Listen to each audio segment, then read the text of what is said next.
ومولانا محمد صلى الله عليه وسلم في حديثه الشريف حسبي الله ونعم الوكيل أو كما قال عليه الصلاة والسلام. புகழ் அனைத்தும் உலகத்தை படைத்து அதை பரிபாலித்துக் கொண்டிருக்கின்ற அல்லாஹ்வுக்கே உரித்தாகட்டும். கருணை நபிகள் முஹம்மது ரசூலுல்லாஹ் ஸல்லல்லாஹு அலைஹி வஸல்லம் அவர்கள் மீதும் அவர்களை பின்பற்றி வாழ்ந்த சத்திய சஹாபாக்கள், தாபிஈன்கள், தபஅ தாபிஈன்கள், இன்ன பிற நல்லோர்கள், குறிப்பாக இந்த ஈகை திருநாளில், தியாக திருநாளில் வீட்டிருக்கக்கூடிய சகோதரர்கள், தாய்மார்கள் அனைவர்கள் மீதும் அல்லாஹுவின் அன்பும் அருளும் என்றென்றும் நிலைத்து நிற்கட்டுமாக. ஆமீன். தியாக திருநாள் என்று சொன்னாலே நபி இப்ராஹிம் அலைஹிஸ்ஸலாம் அவர்கள் குறித்து நாம் நினைவு கூறுவதுதான் என்பது உலகம் அறிந்த செய்தி.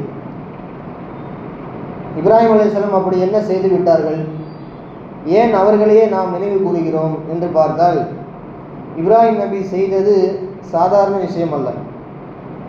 நபிகள் ஸல்லல்லாஹு அலைஹி வஸல்லம் அவர்களுக்கு முன்பாக சில சுன்னத்துகளை இந்த சமூகத்தில் விட்டு சென்ற ஒரு நபி இருக்கிறார் என்று சொன்னால் அது இப்ராஹிம் அலைஹிஸ்ஸலாம் அவர்களாகத்தான் இருக்க முடியும்.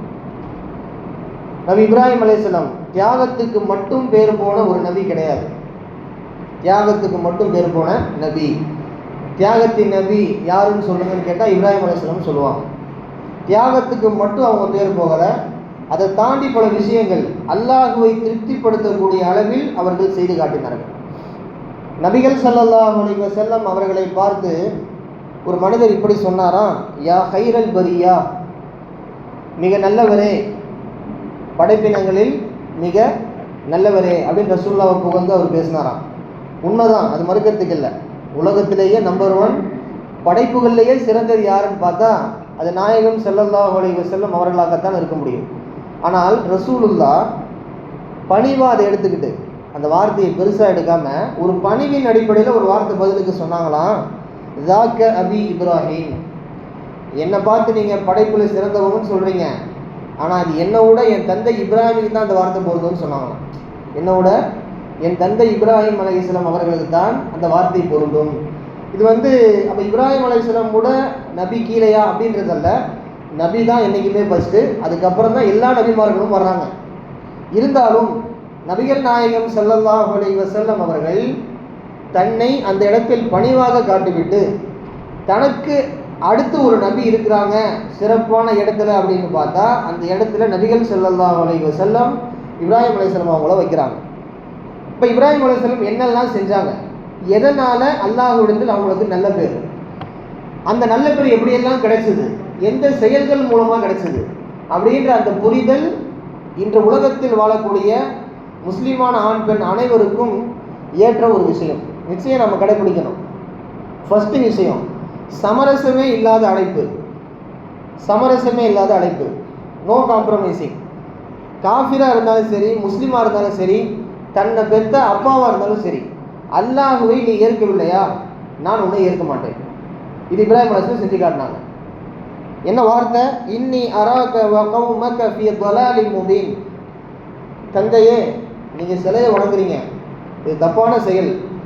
நான் அல்லாஹ்வுடைய மார்க்கத்தை எடுத்துரைக்கிற ஒரு நபி, ஆனால் எனக்கு தந்தையாக இருந்துட்டு நீங்கள் இப்படி சிலையை வணங்கலாமா? நீங்களும் சரி, உங்களை ஃபாலோ பண்ணக்கூடிய மக்களும் சரி, ஒரு மிகப்பெரிய வழிகேட்டில் இருக்கிறீங்களே அப்படின்னு தந்தையை பார்த்து இப்ராஹிம் அலைஹிஸ்ஸலாம் சொல்கிறாங்க. இந்த தந்தைக்கு இது மரியாதை குறைச்சலா? அப்படி கிடையாது. தந்தைக்கு செய்ய வேண்டிய எல்லா கடமைகளையும் இப்ராஹிம் அலைஹிஸ்ஸலாம் செய்தார்கள்.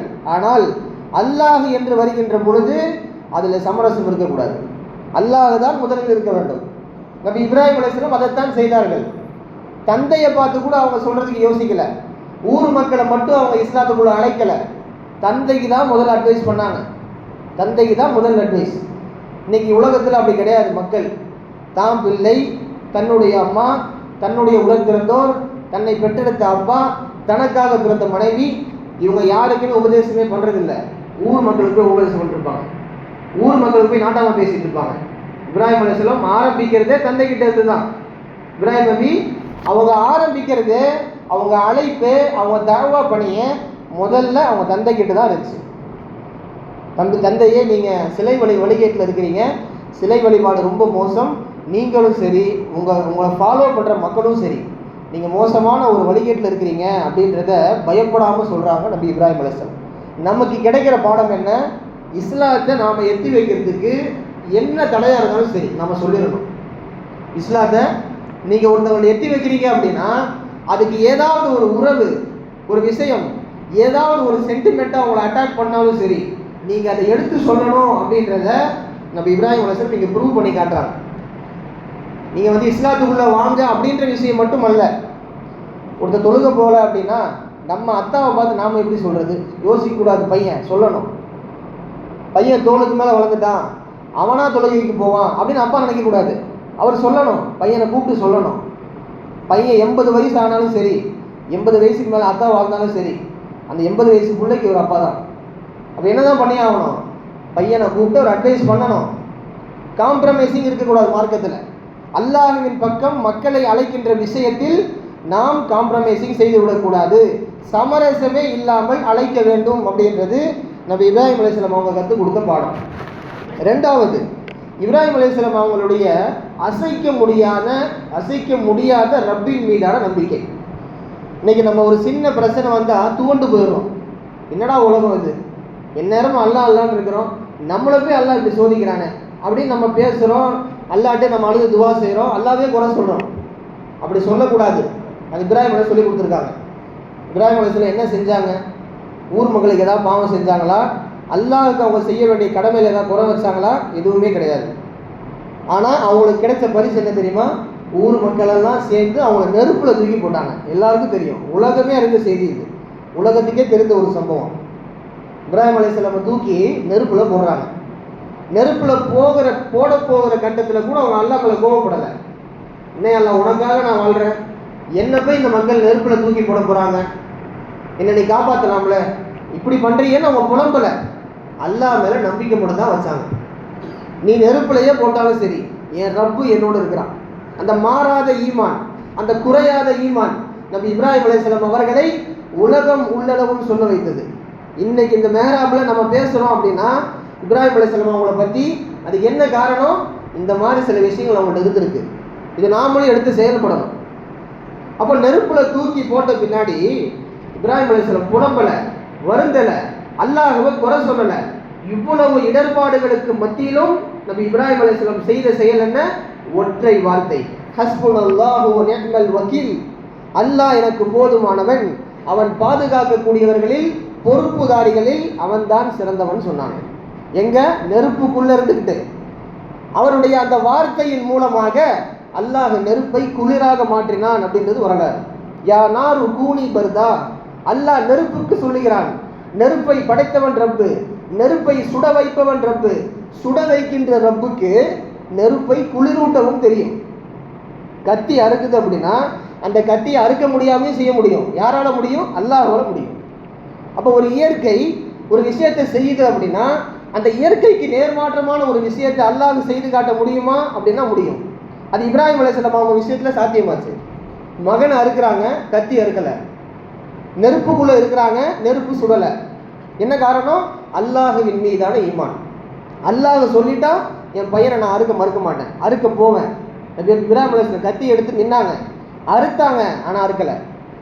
ஊர் மக்கள் எல்லாம் துரோகம் செய்து எதிரியாக இருந்து நபி இப்ராஹிம் அலைஹிஸ்ஸலாம் அவர்களை நெருப்பு குண்டத்தில் தூக்கி போட்டார்கள். கொஞ்சம் கூட காம்ப்ரமைசிங் ஆகல. என் மார்க்கத்தை விட்டுடுறேன், நான் உங்கள்கிட்ட நீங்கள் வம்புக்கே வரமாட்டேன் சொல்லலை. இப்ராஹிம் அலைஹிஸ்ஸலாம் மார்க்கத்தில் உறுதியாக இருந்த பெருமகன், மார்க்கத்தில் உறுதியாக இருந்தாங்க. ஊரே எனக்கு எதிராக திரண்டு நின்னாலும் சரி, நான் அல்லாஹ்வின் விஷயத்தை இந்த பூமியில் நான் பதிவு செய்து கொண்டே இருப்பேன் என்று உலகத்திற்கு தௌஹீதை முதலில் நிலைநாட்டிய நபி இப்ராஹிம் அலைஹிஸ்ஸலாம் என்று சொன்னால் அதில் மிக இல்லை. என்ன சொன்னாங்க? ஹஸ்புனல்லாஹு வ நிஅமல் வக்கீல், அல்லாஹ் எனக்கு போதுமானவன். இன்னைக்கு நம்ம எத்தனை பேர் சொல்கிறோம் அந்த வார்த்தையை? ஒரு சின்ன கஷ்டம் வந்துட்டா, தாங்க முடியாத மனவேதனை வந்துட்டா நம்ம அல்லாஹ்வை தூக்கி போட்டுறோமே. உனக்காக தொழுகிறோம், என்ன பண்ணுறோம், இப்படி பண்ணுறியா இல்லைன்னு அல்லாஹ்வே கூட சொல்கிறோமே. இப்ராஹிம் அலைஹிஸ்ஸலாம் அவங்கள கூட நாம் கஷ்டப்பட்டு போயிட்டோமா? நபிகள் ஸல்லல்லாஹு அலைஹி வஸல்லம் அவர்களை விட நாம் இடர்பாடுகளுக்கு மத்தியில் ஆகிட்டோமா? கொஞ்சம் யோசிச்சு பாருங்க மக்களே. தொழுகிறோம், எல்லா வித கடமைகளையும் செய்கிறோம், ஏதாவது ஒரு துன்பத்தை அல்லாஹ் கொடுக்கும்போது நாம் அல்லாஹ்வை எப்படி ஹேண்டில் பண்ணுறோம் அப்படின்றது கொஞ்சம் யோசிச்சு பாருங்க. எப்படி ஹேண்டில் பண்ணுறோம்? மரியாதையாக பண்ணுறோமா, இல்லை அல்லாவே நாம் கொஸ்டின் பண்ணுறோமா அப்படின்றத கொஞ்சம் நாம் யோசிச்சு பார்க்கணும். இப்ராஹிம் அலைஹிஸ்ஸலாம் விஷயத்தில் மூணாவது விஷயம் நம்மளை ரொம்ப வியக்க வைக்கும். அர்ப்பணிப்பு உணர்வு. அர்ப்பணிப்பு. அல்லாஹ் சொல்லிட்டான் அப்படின்றதுனால எதையும் அவங்க காதில் வாங்க மாட்டாங்க. அல்லாஹ் என்ன சொன்னானோ அதை மட்டும்தான் செய்வாங்க. குர்ஆன் வரக்கூடிய வசனம் இது. فَلَمَّا اعْتَزَلَهُمْ وَمَا يَعْبُدُونَ مِن دُونِ اللَّهِ شَيْئًا مِن دُونِ اللَّهِ وَهَبْنَا لَهُ إِسْحَاقَ وَيَعْقُوبَ. இப்ராஹிம் அலைஹிஸ்ஸலாம் அல்லாஹ் சொன்னா அப்படின்றதுக்காக 2 செயல் செஞ்சாங்க. அவங்க நினைச்சிருந்தா ஊர் மக்களுடைய செல்வாக்கை பெற்றிருக்க முடியும். பொய்யை சொல்லி அதை சொல்லி ஊர் மக்களுடைய அந்த கண்ணியத்தை பெற்றிருக்க முடியும். இன்னைக்கு பல ஆட்சியாளர்கள் தலைவர்கள் செய்கிற மாதிரி. அல்லாஹ் சொன்ன விஷயத்தில் அந்த கோர்ட்ல இருந்து மாறாமல் நின்னாங்க. நீ வேணா என் பக்கம் வா, நான் உன் பக்கம் வரமாட்டேன். ஊரே அந்த பக்கம் நின்னாலும் சரி, நான் அல்லாஹ்வின் பக்கம் மட்டுமே நிற்பேன் அப்படின்னு சொன்ன நபி இப்ராஹிம் அலைஹிஸ்ஸலாம். அப்போ என்ன குர்ஆன் சொல்லக்கூடிய வசனம்? 2 விஷயம். இப்ராஹிம் அலைஹிஸ்ஸலாம் சிலைகளை விட்டும் சிலைகளை வணங்கக்கூடிய மக்களை விட்டும் அவர் தன்னை ஒதுக்கி கொண்டார். ஒதுக்கிட்டு ஓரமாக போயிட்டாங்க, ஊரை விட்டு போனாங்க. இப்படி போகும்போது அல்லாஹ் அவங்களுக்கு 2 பரிசு கொடுத்தான். ஒன்று யாக்கூப் அலைஹிஸ்ஸலாம், ஒன்று இஸ்ஹாக் அலைஹிஸ்ஸலாம். 2 நபியை 2 பிள்ளையை அவர்களுக்கு பரிசாக கொடுத்தான். இப்ராஹிம் அலைஹிஸ்ஸலாம் நினைத்திருந்தால் அவரது முஅஜிஸாவை பயன்படுத்தி, அதிசயத்தை பயன்படுத்தி, நபி என்ற வார்த்தையை பயன்படுத்தி பல செல்வாக்கு பெற்ற நபராக ஆகியிருக்க முடியும். ஆனால் அல்லாஹ் கோபிப்பான், அல்லாஹுவின் சொல்லுக்கு மாறு செய்தது போல் ஆகிவிடும் அப்படின்றதுனால நபி இப்ராஹிம் அலைஹிஸ்ஸலாம் ஊரை விட்டே போனாங்க. சொன்ன வரைக்கும் சொன்னாங்க, கேட்கலன்னொன்னே அவங்க ஊரை விட்டு தான் அடுத்த ஊருக்கு தாவா பண்ண போனாங்களே ஒழிய அந்த ஊரில் அந்த மக்களுக்குள்ள அவங்க சமரசமாகலை. அப்போ இதனால் அல்லாஹ் அவங்களுக்கு என்ன பரிசு கொடுத்தேன்னு சொல்றான்? நான் யாக்கூபை கொடுத்தேன், இஸ்ஹாக்கை கொடுத்தேன். 2 சாதாரண குழந்தை இல்லைங்க. உலகம் திரும்பி பார்க்க வைத்த நபிகள் எல்லாம் அதுக்குள்ள வந்தாங்க. நபி யூசுப் அலைஹிஸ்ஸலாம், யாக்கூப் அலைஹிஸ்ஸலாமுடைய பிள்ளை. எதுக்கு சொல்றோம் அப்படின்னா, நமக்கு ஒரு விஷயத்தில் டெடிகேஷன், இஸ்லாத்தின் மீதான அர்ப்பணிப்பு நமக்கு இருக்கும் என்று சொன்னால் அல்லாஹ் நாம எதிர்பார்க்காத ஒரு பரிசு கொடுப்பான். ஒரு எதிர்பார்க்காத பரிசு கிடைக்கும். எப்படி நபி இப்ராஹிம் அலைஹிஸ்ஸலாம் அவங்களுக்கு அவங்க எதிர்பார்க்காம அவங்களுக்கு பிறந்தது நபியா இருந்துச்சோ, அவங்களுக்கு பிறந்தது நபியா இருந்துச்சோ, இப்படி நபிமார்கள் பிறந்துக்கிட்டே போனாங்க அவங்க மூலமா. ஏன் நபி ஸல்லல்லாஹு அலைஹி வஸல்லம் அவங்க பிறந்ததுக்கு காரணமே நபி இஸ்மாயில் அலைஹிஸ்ஸலாம் மூலமா தானே, பார்க்குறோமா இல்லையா? அப்போ உலகத்தின் சிறந்த நபி தோன்றியதற்கு மைய புள்ளியாக நபி இப்ராஹிம் அலைஹிஸ்ஸலாம் விளங்குகின்றார்கள். இப்படி நிறைய விஷயத்தை நாம இப்ராஹிம் அலைஹிஸ்ஸலாம் விஷயத்தை சொல்லிட்டு போகலாம். கடைசியாக ஒரு விஷயத்தை சொல்லி நிறைவு செய்கின்றேன். இப்ராஹிம் அலைஹிஸ்ஸலாம் அவங்க காபத்துல்லாவை கட்டி முடிச்சுட்டு அல்லாஹ்ட்ட கேட்டாங்க, ஏன் அல்லாஹ் காபாவை கட்டியாச்சு, வேலைகள் முடிஞ்சு, ஹஜ்ஜி செய்யறதுக்கு எப்படி மக்கள் வருவாங்க? இருக்கிறது ரொம்ப மக்கள் கம்மி தொகை, எப்படி வருவாங்க? அல்லாஹ் சொன்னான், வஅத்தின் ஃபின்னாஸி பில் ஹஜ், ஹஜ்ஜுக்காக மக்களுக்கு நீங்கள் யோசிக்காம அழைப்பு கொடுங்க. அவங்கள கொண்டு வர்றது என் வேலை, இது அல்லாஹ்வுடைய உத்தரவு. அபு குபைஸ் என்று சொல்லப்படக்கூடிய அந்த மலையில் ஏறி அன்னைக்கு இருந்த கம்மி பாப்புலேஷன், கம்மி மக்கள் தொகை, இப்ராஹிம் அலைஹிஸ்ஸலாம் யோசிக்காமல் மனம் தளராமல் அழைப்பு கொடுத்தார்கள், எல்லாம் ஹஜ்ஜுக்கு வாங்க அப்படின்ட்டு. இன்னைக்கு கோடிக்கணக்கான மக்கள் ஹஜ்ஜு செய்யக்கூடிய இடமாக காபத்துல்லா மாறி இருக்கிறது. விதை போட்டது யாரு? நபி இப்ராஹிம் அலைஹிஸ்ஸலாம் அவர்கள். ஆக இப்படிப்பட்ட பல தியாகங்கள், பல அர்ப்பணிப்புகள், பல நல்ல சிஃபத்துகளுக்கு, நல்ல குணங்களுக்கு உரித்தான ஒரு நபியை இந்த தியாக திருநாளில் நாம் நினைவு கூற கடமைப்பட்டிருக்கின்றோம். அவர்களின் நல்ல பண்புகளை நாமும் எடுத்து நம் சந்ததிகளுக்கும் சொல்லிக் கொடுத்து நபி இப்ராஹிம் அலைஹிஸ்ஸலாம் அவர்களை போன்று இன்ன பிற நல்லவர்களை போன்று வாழக்கூடிய தௌஃபீக்கை வல்ல இறைவன் நம் எல்லோருக்கும் தந்தருள் வாலிபானாக. வாஹிரு தஅவானா அல்ஹம்துலில்லாஹி ரப்பில் ஆலமீன். அஸ்ஸலாமு அலைக்கும் வரஹ்மத்துல்லாஹி வபரகாத்துஹு.